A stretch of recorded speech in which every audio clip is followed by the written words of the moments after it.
عام انتخابات چې کوم کېږي په دې حواله سره راکم تاسو نن په کوم جوش او جذبې سره دلته راغلئ انشاءالله په اتم فروری باندې به همدا جوش همدا جذبه همدا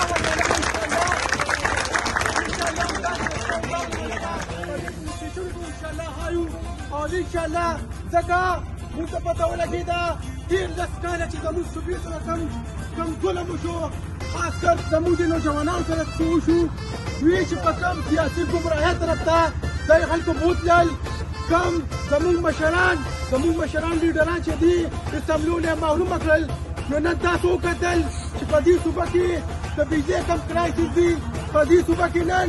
د ګیس کرایسس دي زموږ صوبه نه حد ته رسېدلې ده چې دلته نن د سرکاري ملازمینو لپاره تنخواګانې نشته دا ټول د دې هغه شرمون دي کوم چې دوی په لس کالو کې وکړل د دوی وعدې دوی زموږ نوجوانان چې کوم سیاسي ګمراهۍ طرف ته بوتلل زموږ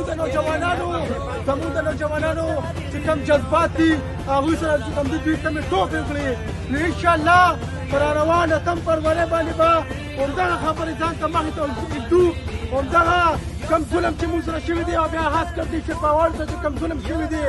کمې سیاسي انتقامات چې موږ اخیستلي شوي دي دا خبرې به انشاءالله موږ ځان ته مخې ته ږدو او انشاءالله دا دواړه سیټونه به انشاءالله د خپلو مشرانو وروړو انشاءالله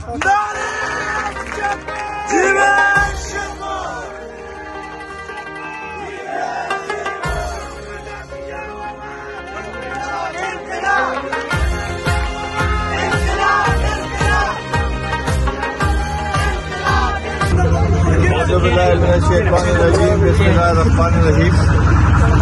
زما د کلي نوجوانانو نن ستاسو ډېر مشکور یم چې دومره جوش او خروش سره او ډېر جذبې سره تاسو زموږ استقبال وکړو او د کلي کې یو رونق پیدا کړ جلال رحیم چې کوم تقریر وکړو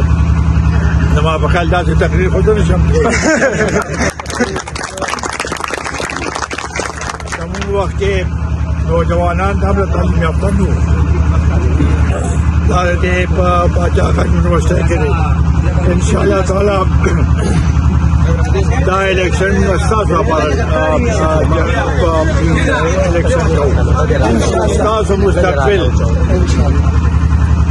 ستاسو مستقبل روشن شي دا الیکشن ستاسو دی د نوجوانانو دی موږ خپل وخت تیر کړی دی او موږ به دا هر څه تاسو ته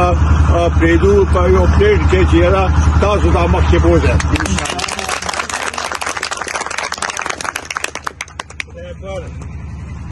حیات محمد خان شیرپور شهید د قوم دپاره او د ملک دپاره او د کلي دپاره قرباني ورکړې په ځوانۍ کې هغه قرباني ورکړې ده